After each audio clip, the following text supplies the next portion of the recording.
అంటే దేవుని మందిరమందు నివసించు వారు ధన్యులు. అంటే ఆయన మందిరమందు మనం నివసిస్తున్నామా అంటే దేవుని మందిరమందు నివసించడం ఏంటంటే ప్రతిరోజు దేవుని మందిరం వెళ్ళడం కాదు, ఆయన ధ్యాసలో ఆయన ధ్యానంలో మనం ఉంటున్నామా. ఉదయం లేవంగానే మనం ఏం చేస్తున్నాం, ఉదయం లేవంగానే ప్రత్యేకమైన సమయం ఆయనకి ఇస్తున్నట్లయితే మనం దేవుడి సన్నిధిలో ఉన్న పిల్లలమే.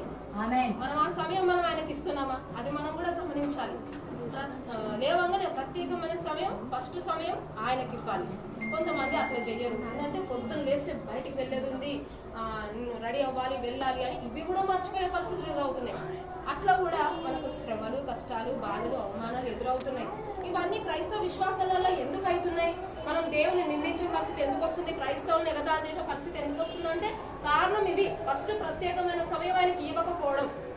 మనం ఉదయం లేవంగానే బైబిల్ చదువుకోవడం, ప్రార్థించడం, ఆయనను ప్రేమించడం, విశ్వసించడం. కొంతమందికి అయితే విశ్వాసం